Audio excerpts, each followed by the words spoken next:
Thank you. I didn't want to give this talk. And I need you to understand why I'm saying that before I say anything else. You see, I've been wrong before. Publicly wrong. Painfully wrong. The kind of wrong that changes how you see yourself. Back in 1982, I was 32 years old, and I was absolutely convinced I had figured out the economy. I mean, I had studied it obsessively. The Federal Reserve was tightening monetary policy. Debt was everywhere. Mexico was on the verge of default. I looked at all the data, ran it through every model I had, and I said, this is it. This is 1929 all over again. A depression is coming. And I didn't just believe it quietly. No, I broadcast it. I wrote articles. I went on television. I testified before Congress. I told everyone who would listen that the economy was about to collapse, and I bet everything on it. I bet Bridgewater's entire portfolio on the collapse. Then, Mexico defaulted in August of 1982, and I thought, I was right. Here it comes. The dominoes are falling. But then something happened that I had considered impossible. Paul Volcker cut interest rates. Money flooded back into the system, and instead of collapsing, the economy launched into the greatest non-inflationary growth period in American history. The stock market began an 18-year bull run, and I was destroyed. Not just financially, but spiritually. I had to fire everyone at Bridgewater, every single person. I was down to one employee, and that employee was me. I had to borrow $4,000 from my father just to pay my family's bills. $4,000. At 32 years old. After telling Congress the economy was going to collapse. That failure taught me something that I carry with me to this day. The greatest danger in finance, in life, in everything, isn't being wrong. It's being certain you're right. The moment you stop questioning yourself is the moment you become vulnerable to catastrophic error. So when I tell you what I'm about to tell you today, I need you to understand that I have stress tested this thinking. I've asked the smartest people I know to tear it apart. I've looked for every reason I could be wrong, and I couldn't find one. Because what I'm seeing right now isn't a prediction, it's mechanics, it's cause and effect. It's the economic machine doing exactly what economic machines do. Now, most Americans check their 401k balance and they feel wealthy. They see the numbers going up, $200,000, $400,000, maybe even $1 million, and they think, I did it. I followed the rules. I contributed every paycheck. I'm going to be okay. But I operate on principles, not feelings. And the principles tell me that what most people call wealth is actually a bubble of promises that is about to deflate. Not because of bad luck, not because of some unpredictable event, but because of mechanics, because of math, because of the way the system is designed. Here's what almost no one understands, and this is going to be uncomfortable to hear. Your 401k isn't really yours. It's a liability on someone else's balance sheet. The money you think you own is actually a claim on future dollars that may not have the purchasing power you expect. And right now, that claim is being managed by the most indebted entity in human history, the United States government. Now, in the next 30 minutes or so, I'm going to show you something that will change how you see your retirement forever. There's a specific mechanism, a policy that went into effect this month, January 2026, that is quietly funneling your savings into a trap. And I'm not going to tell you what it is yet. I know that sounds strange, but there's a reason. If I just gave you the name of this policy right now, you'd Google it, read some article that says this is good for savers, and move on with your day. Instead, I need you to understand the machine first. I need you to see how all the parts connect. Only then will you understand why this policy isn't a benefit. It's a capture mechanism. By the end of this talk, you will understand 3 things. First, why the government needs your 401k money right now more than ever before. Second, why bonds, the quote-unquote safe part of your portfolio, have become what I call return-free risk. And third, Why the single most dangerous investment strategy in America today is doing nothing. Staying on autopilot. Trusting the system to take care of you. Let me paint you a picture of what's happening right now, as we speak, to your retirement savings. Something you cannot see on any statement. Your 401k balance says $500,000. But what is $500,000 actually worth? In 2020, that same $500,000 could buy you roughly 25 years of modest retirement. Today, after 4 years of persistent inflation, maybe 18 years. By 2030, if current trends continue, possibly 12. That's not a crash. That's not a headline. That's not something that shows up on CNBC. That's inflation doing its silent work, eroding your purchasing power drip by drip, day by day, while you watch your balance go up and think you're winning. The cruelest trick in finance is making you feel richer while you're actually becoming poorer. And that trick is being played on tens of millions of Americans right now. Now, let me take you back to 1982 again, because that failure taught me how to understand the economy. Not as a random collection of events, but as a machine.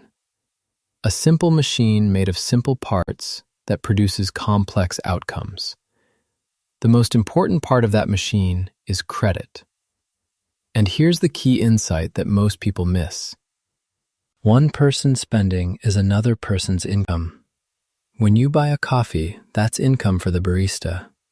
When the barista pays rent, that's income for the landlord. When the landlord buys a car, that's income for the auto worker. The economy is just transactions, billions of transactions. And most of those transactions are made with credit, not cash. When credit expands, spending increases. Incomes rise. Asset prices go up. Everyone feels rich. When credit contracts, the opposite happens. Spending falls. Incomes drop. Asset prices decline. Everyone feels poor. But here's what most people don't understand. Credit creates cycles. It's not random, it's mechanical. There's a short-term debt cycle, about 5 to 8 years on average. Expansion, recession, expansion, recession. Most people can feel this one. They've lived through several of them. But there's also a long-term debt cycle, and this one takes about 75 to 100 years to play out. Almost nobody sees it coming because it takes longer than a human career. Longer than most people's entire investment lives to complete. The last time America hit the end of a long-term debt cycle was the 1930s, the Great Depression. Before that, the 1870s, the Long Depression. And right now, today, we are at the end of another one. I've studied the rise and fall of empires for decades. The Dutch Empire, the British Empire, the American Empire. And I've found that every major reserve currency nation follows the same pattern. It's almost eerie how consistent it is. Stage 1. The nation rises through productivity and innovation. They make things, they create value, they earn their wealth. Stage 2. They become the world's banker. Their currency becomes the reserve currency. Everyone wants to hold it. Stage 3. They borrow too much. They start living beyond their means. They consume more than they produce. But because everyone still wants their currency, they can get away with it for a while. Stage 4. They print money to pay the debt. The currency begins to devalue. Purchasing power erodes. But the nominal numbers still look okay, so most people don't notice. Stage 5. Internal conflict rises as the pie shrinks. The wealth gap widens. Political polarization increases. Social cohesion breaks down. Where is America right now? We are deep into Stage 4 and showing clear signs of Stage 5. The United States national debt just crossed $38.5 trillion. Let me put that in perspective. That level wasn't supposed to be reached until 2030, according to projections from just a few years ago. We got there 4 years early. Interest payments on that debt will exceed $1 trillion this year. $1 trillion, just in interest. That's more than we spend on Medicare, more than we spend on national defense. And that number is growing by $11 billion every single week. In just the first 9 weeks of fiscal year 2026, the Treasury has already paid out $104 billion in interest on the debt. That represents 15% of all federal spending. When I look at these numbers, I don't see a political problem. I see mechanics. I see a machine that is programmed to do one thing and one thing only: devalue the currency to pay the debt. And that means one thing for your 401k. The dollars you are saving today will buy less tomorrow, not because of bad investments, because of math. Now let me ask you something, and I want you to really think about this. Do you know what your 401k is actually invested in? If you're like 80% of American workers, you're probably in something called a target date fund. You picked a year, 2030, 2040, 2050, whenever you plan to retire. And the fund promised to automatically adjust your investments as you age. More stocks when you're young, more bonds as you get older. Sounds reasonable, right? Here's the problem. These funds are built on a model from 40 years ago, a world of low inflation and falling interest rates. In that world, bonds were insurance. When stocks fell, bonds rose. They moved in opposite directions. The 60-40 portfolio, 60% stocks, 40% bonds, worked beautifully for decades. That world no longer exists. In 2022, something happened that target date fund designers never stress tested. Stocks and bonds crashed at the same time. The quote-unquote safe part of your portfolio wasn't safe at all. Target date funds designed for people about to retire, the 2020 and 2025 funds, lost 11% or more in a single year. People who thought they were being conservative got crushed. But here's what really keeps me up at night. The conditions that caused 2022 are now permanent. They're structural. They're not going away. With inflation persistent and government debt exploding, bonds are no longer insurance. They're what I call return-free risk. Think about the mechanics here. If interest rates rise to fight inflation, bond prices crash. You lose money on the safe part of your portfolio. If interest rates fall to stimulate the economy, inflation accelerates and your purchasing power crashes. You lose money in real terms even if nominal prices hold. Either way, you lose. Now let's look at the stock side of your 401k. If you're in an S&P 500 index fund, and most target date funds are heavily weighted to index funds, you probably think you're diversified across 500 companies. 500 sounds like a lot, right? It sounds safe. You're not diversified, not even close. The top 10 stocks now account for 39% of the entire S&P 500. The Magnificent Seven, Apple, Microsoft, Google, Amazon, Nvidia, Meta, Tesla, represent 35 to 40% of the index alone. To put that in perspective, let me take you back to the year 2000, the peak of the dot-com bubble. Everyone remembers that bubble, the irrational exuberance, the companies with no profits trading at absurd valuations, the crash that followed. At the peak of that bubble, the top 10 stocks were only 27% of the market. We are more concentrated today than we were before the 2000 crash. Significantly more concentrated, and almost nobody is talking about it. So when you contribute to your 401k and it goes into a target date fund that holds an S&P 500 index, you're not buying the market. You're making a massive, leveraged bet on 7 technology companies. 7 companies that are all making enormous bets on the same thing: artificial intelligence. Goldman Sachs estimates that capital expenditure on artificial intelligence will hit $390 billion this year. $390 billion. And it's projected to increase another 19% next year. Bank of America projects AI spending will hit $1.2 trillion by 2030. But here's the question nobody wants to ask. Where is the return on that investment? Where are the profits? The recipients of most of that money are about 10 AI companies that are, according to Morgan Stanley, increasingly circular in their relationships. They invest in each other, they buy from each other, they finance each other.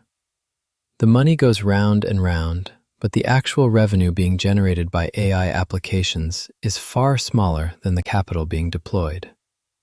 This is the definition of a bubble. Capital chasing a narrative, not profits. And here's what's remarkable. Sam Altman, the CEO of OpenAI, the human face of the AI boom, has publicly said, and I quote, "I do think some investors are likely to lose a lot of money. The man building the AI future is warning you."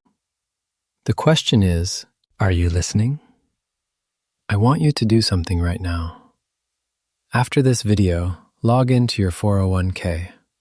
Find your target date fund. Look at the holdings. Can you tell me, in one sentence, what you actually own? If you can't, you're not alone. Most people have no idea what they've been buying every paycheck for the last 20 years. And that ignorance is exactly what the system counts on. Now, here's where the machine reveals its true intentions. Here's where we get to that policy I mentioned at the beginning. As of January 1st, 2026, this month, a new law kicked in. It's called the Roth Catch-up Mandate under something called Secure 2.0. Here's what it does. If you earn over $150,000 and you're 50 years or older, any catch-up contributions to your 401k must now be made to a Roth account. That means you pay taxes now, not later. The government is marketing this as a benefit. Tax-free growth, they say. Tax-free withdrawals in retirement, they promise. But let's think about this mechanically. The government's entire model is built on collecting taxes. Why would they voluntarily give up future tax revenue? Why would they let you withdraw money tax-free in retirement when they could tax it then? They wouldn't, unless they need the money today. The United States government is running a $1.7 trillion deficit this year. Interest payments are consuming 15% of federal spending. They are desperate for cash flow. By forcing Roth contributions for high earners, they're pulling tax revenue forward. They're sacrificing future income for present survival. It's the financial equivalent of selling the furniture to pay the heating bill. This isn't tax planning. This is a liquidity grab. But wait, there's more.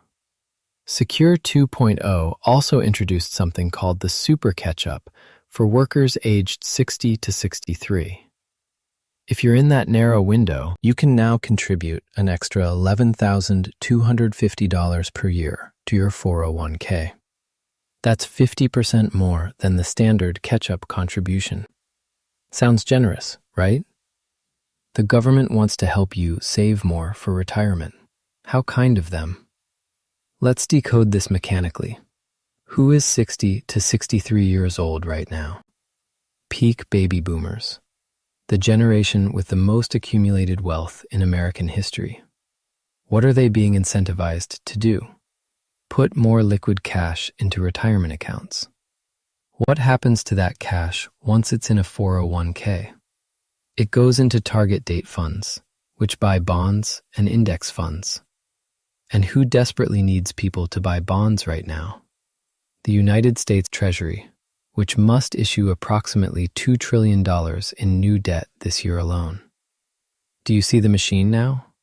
The government is using your retirement savings to fund its own debt. And they're locking you into the system right before the demographics flip. By 2030, there will be more retirees withdrawing from 401ks than workers contributing to them. When that selling pressure hits, when tens of millions of boomers start liquidating their target date funds to pay for retirement, who will be there to buy their shares? Who will absorb that supply? Now you understand the mechanics. Now, let me show you the trigger. The specific confluence of forces that makes 2026 different from any year before. Force number one is the debt servicing crisis. Interest payments on the national debt just crossed $1 trillion annually. That's not projected, that's now. The Committee for a Responsible Federal Budget calls trillion-dollar interest payments the new normal. By 2035, they project $1.8 trillion in annual interest alone. This means the government has exactly three choices. They can cut spending, which is politically impossible. They can raise taxes, which is economically destructive. Or they can print money, which is inflationary. Which option do you think they'll choose? They'll choose the one that doesn't require votes. They'll print. Force number two is the debt maturity wall. Here's something almost nobody is talking about. Half of all outstanding U.S. Treasury debt matures by the end of 2026. Half. That's trillions of dollars that must be refinanced at today's higher interest rates, not the near-zero rates of 2020. Each percentage point increase on refinanced debt costs $70 billion per year. And rates aren't going back to zero. The era of free money is over. Force number three is the demographic flip. 70 million baby boomers are entering peak withdrawal years. They're not buying stocks anymore. They're selling them. They're not accumulating assets. They're liquidating them. When the largest generation in American history shifts from net buyers to net sellers of financial assets, who absorbs that supply? Who's on the other side of that trade? Force number four is the concentration bubble. As I mentioned, the top 10 stocks are 39% of the S&P 500. If artificial intelligence disappoints, if even one of the Magnificent Seven stumbles, the passive flows that inflated this bubble will reverse. When these four forces converge, the selling feeds on itself. Prices fall, which triggers more selling, which causes prices to fall further. It's mechanical, it's predictable, and it's coming. Now here's the part that truly concerns me, not just as an investor, but as a citizen. The Federal Reserve is trapped. They have no good options. If they print money to buy the government's debt, inflation accelerates. Your purchasing power collapses. The dollars in your 401k become worth less every single day. If they don't print money, the government can't fund itself. Bond prices crash.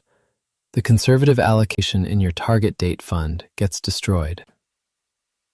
If they raise rates to fight inflation, both stocks and bonds fall simultaneously, just like 2022. Your entire 401k gets hit from both sides. If they cut rates to stimulate growth, the dollar weakens. Inflation returns with a vengeance. Your purchasing power evaporates anyway. There is no good exit. There is only choosing which pain to inflict. And you need to understand something crucial here. You will not be asked which pain you prefer. The decisions will be made for you, by people you didn't elect, in meetings you're not invited to. Your job is simply to absorb the consequences inside your 401k, a locked box you can't touch until you're 59 and a half, without paying a 10% penalty. Does that sound like a system designed to protect you? Or does that sound like a system designed to trap you? Every time I give a talk like this, someone inevitably says, "But Ray, you've been warning about debt for years. The system keeps going. Maybe this time is different." Let me tell you the 4 most expensive words in the English language. This time is different. I heard those words in 1929 before the crash. I heard them in 1999 before the dot-com collapse. I heard them in 2007 before the housing crisis. Every generation thinks they've figured out something new. Every generation thinks the old rules don't apply anymore. The mechanics are always the same. The psychology is always the same. Human nature doesn't change. Greed and fear operate today exactly as they did in the Dutch tulip mania of 1637, exactly as they did in the South Sea bubble of 1720. The technology changes, the asset class changes, but the human behavior is identical. What's different this time isn't the pattern. What's different is the scale. America has never had $38.5 trillion in debt. Interest payments have never consumed $1 trillion annually. Market concentration has never exceeded the dot-com peak, and we've never had 70 million retirees liquidating their portfolios at the same time. This time isn't different. This time is bigger. Here's the insidious part. Here's what makes this so dangerous. You probably won't notice it happening. Your 401k balance might even go up in nominal terms. You'll see $500,000 become $550,000 and feel good about it. You'll tell yourself, see, the market always comes back. I was right to stay the course. But if inflation runs at 4 to 5% annually, which it has been, and your portfolio returns 4 to 5% annually, which is what target date funds typically deliver, you are going nowhere. You are running on a treadmill. The number gets bigger while the purchasing power stays flat. Or worse, it declines. In the 1970s, this exact scenario played out. The stock market was roughly flat in nominal terms for an entire decade, but inflation averaged 9%. A 60-40 portfolio, the same allocation most target date funds use, lost 60% of its real purchasing power. Retirees who thought they were safe, who thought they were being conservative, who did everything right according to the conventional wisdom of the time, were financially devastated. That is the playbook. That is what happens when empires devalue their currency to pay their debts. And that is exactly where we are headed if nothing changes. So what do you do with all this information? Do you panic? Do you cash out everything and hide it under the mattress? Do you buy gold and move to a bunker? No. Panic is never a strategy. Understanding is a strategy. Preparation is a strategy. Here's what I've learned in 50 years of managing money through every kind of crisis imaginable. You cannot predict the future. Anyone who tells you they can is either lying or deluded. I learned that in 1982 when I predicted a depression that never came. But you can prepare for multiple scenarios. You can build a portfolio that doesn't require you to be right about the future. You can position yourself so that no matter what happens, you survive and potentially thrive. I call this the holy grail of investing. Creating a portfolio of uncorrelated return streams that performs reasonably well in any environment, not perfectly in any one scenario, but reasonably well in all of them. The key word there is uncorrelated. Most Americans think they're diversified because they own different stocks. But those stocks all move together. When the market falls, they all fall. Owning 50 stocks instead of 5 doesn't help if all 50 go down at the same time. That's not diversification. That's concentration disguised as complexity. Let me give you some specific principles for navigating what's coming. Not predictions. Principles. Principle number 1. Question the match. Conventional wisdom says you should always contribute enough to your 401k to get the full employer match. And yes, if your employer matches 50 cents on the dollar or dollar for dollar, that's valuable. That's an immediate 100% return. But beyond the match, you need to ask yourself some hard questions. Am I locking money into a system that forces me to buy overvalued assets with no escape for decades? Would this dollar be better in a taxable account where I have control and liquidity? Would it be better paying down debt? Would it be better in assets the 401k doesn't allow me to own? Liquidity is survival. Cash you can access when you need it is what keeps you alive in a crisis. A 401k is the opposite of liquidity. It's a lockbox with a 10% penalty for early access. Think carefully about how much you're willing to lock away. Principle number 2, escape the target date. If your 401k offers a self-directed brokerage option, and many do now, consider using it. Get out of the target date fund. Take control of your own allocation. Specifically, reduce your exposure to long-term government bonds. These are the most vulnerable assets in a debt spiral scenario. When the government has to refinance trillions at higher rates, long-term bond prices suffer the most. Reduce your exposure to cap-weighted S&P 500 concentration. Consider equal weight funds instead, where each of the 500 companies gets the same allocation regardless of market cap. This dramatically reduces your exposure to the Magnificent Seven. Increase your allocation to inflation-protected assets if they're available in your plan.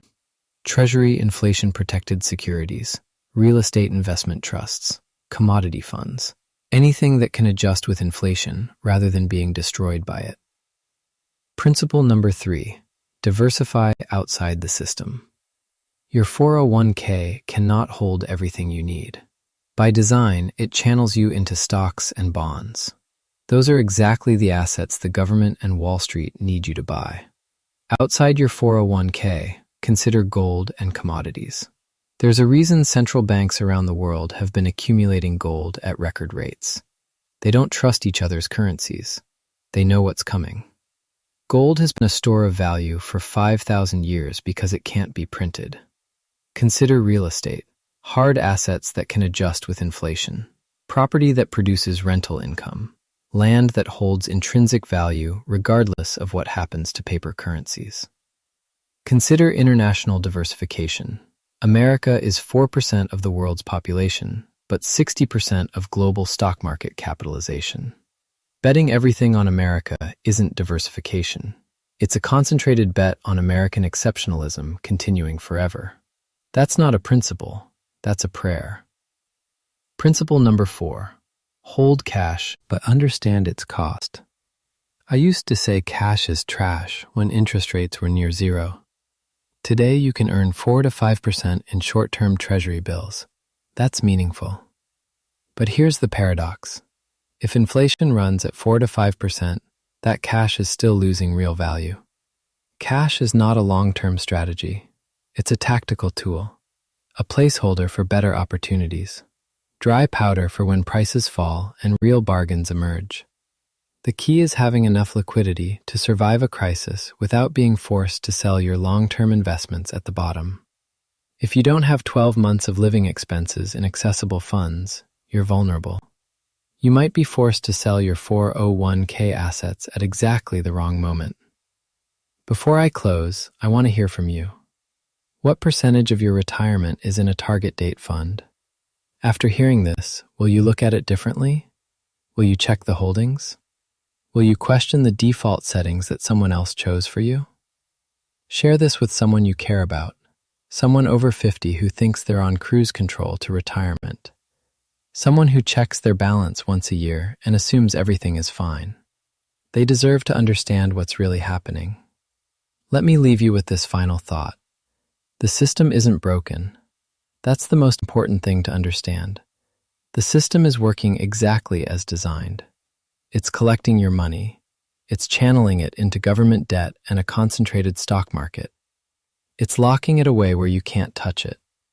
It's doing precisely what it was built to do. It's just not built for you. The 401k was created in 1978 as a tax loophole for corporate executives. It was never meant to replace pensions. It was never designed to be the primary retirement vehicle for 100 million Americans. And it certainly wasn't engineered for an era of structural inflation, exploding government debt, and unprecedented market concentration. But here's what I know after 50 years of studying cycles and crises and human behavior. Every crisis is just a wealth transfer. Money doesn't disappear, it moves. It transfers from the unprepared to the prepared, from the reactive to the proactive. from those who follow the crowd to those who understand the machine. My failure in 1982 taught me the most important principle of my life. Pain plus reflection equals progress. The pain is real. The losses are real.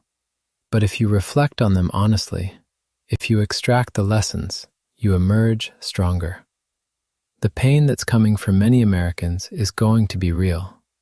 But if you reflect on it now, before it arrives, if you understand the mechanics and position yourself accordingly, you can turn what looks like a crisis into an opportunity. Evolution is the single greatest force in the universe. It affects everything. It is perpetual and unstoppable. Species evolve or go extinct. Companies evolve or go bankrupt. Empires rise and fall. Currencies come and go. Systems that worked in the past stop working in the present.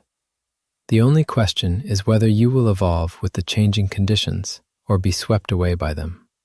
Whether you will adapt proactively or be adapted to forcefully. The rules changed on January 1st, 2026. The mechanisms I've described are now in motion. If you continue playing by the old rules, trusting the old system, following the old advice, you will lose. Not because you did anything wrong, but because the game changed and nobody told you. Now you've been told. Thank you.